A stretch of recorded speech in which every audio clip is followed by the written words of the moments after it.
بسم الله الرحمن الرحيم الحمد لله والصلاة والسلام على رسول الله أما بعد فأعوذ بالله من الشيطان الرجيم بسم الله الرحمن الرحيم فلولا إذ جاءهم بأسنا تضرعوا ولكن قست قلوبهم وزين لهم الشيطان ما كانوا يعملون۔ معزز ناظرین کرام، موجودہ دنیا عالمی وبا کرونا وائرس کی وجہ سے بہت زیادہ پریشان ہے، لیکن بحیثیت مومن ایک ایمان والے کو سخت سے سخت اور مشکل سے مشکل حالات میں بھی مایوس نہیں ہونا چاہیے، کیونکہ اس کے پاس قرآن و حدیث کی روشنی میں وہ لازوال، اٹل اور خدائی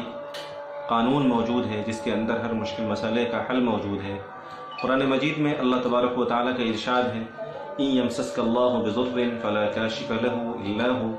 وإن يردك بخير فلا راد لفضله، کہ اگر اللہ تعالیٰ تمہیں کوئی نقصان پہنچانا چاہے تو اسے کوئی دور نہیں کر سکتا،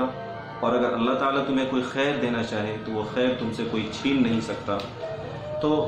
ہر حالت میں چاہے ہمارے ساتھ من جانب اللہ خیر کا فیصلہ ہو تو بھی اللہ ہی کی طرف رجوع ہونا چاہیے، اور اگر ہمیں کوئی مضرت اور کوئی نقصان پہنچ رہا ہو تو بھی اللہ ہی تعالیٰ کی طرف رجوع کرنا چاہیے۔ اگر اس وائرس کی وجہ سے ہم خوفزدہ ہیں، پریشان ہیں، تو آئیے قرآن مجید کی طرف رجوع کرتے ہیں کہ قرآن ایسے مشکل صورتحال میں ہماری کیا رہبری کرتا ہے۔ اللہ تعالیٰ کا ارشاد ہے،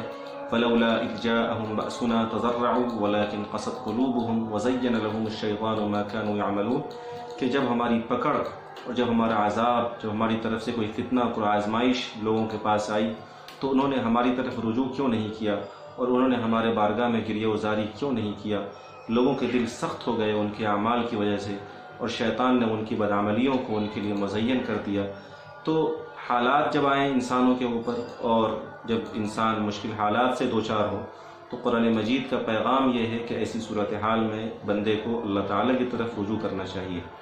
حضرت یونس علیہ السلام مچھلی کے پیٹ میں چلے گئے، اور وہ مچھلی سمندر کی تاریکی میں چلی گئی، اور مچھلی کے پیٹ میں حضرت یونس علیہ السلام نے اللہ تعالیٰ کی تسبیح بیان فرمائی، تضرع کی اللہ کی بارگاہ میں، اللہ تعالیٰ کو پکارا، لا الہ الا انت سبحانک انی کنت من الظالمین کا ورد انہوں نے کیا۔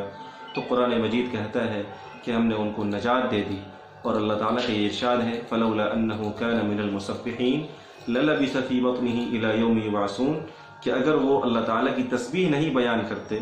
تو وہ اسی میں پڑے رہتے قیامت کے دن تک۔ اس کا مطلب یہ ہوا کہ مشکل حالات میں جب بندہ اللہ تعالیٰ کی تسبیح بیان کرتا ہے اور اللہ تعالیٰ کی طرف رجوع کرتا ہے تو اللہ تعالیٰ ان مشکل حالات سے بندے کو نکالتا ہے۔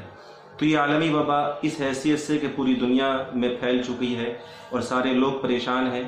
اگر ہم اس وبا سے نجات چاہتے ہیں تو بحیثیت مومن دنیا کے سارے ایمان والوں کی اور مسلمانوں کی ذمہ داری ہے کہ وہ اللہ تعالیٰ کی طرف رجوع کریں اور اللہ تعالیٰ کی تسبیح بیان کریں، وہ نمازوں کا اہتمام کریں، قرآن کی تلاوت کریں،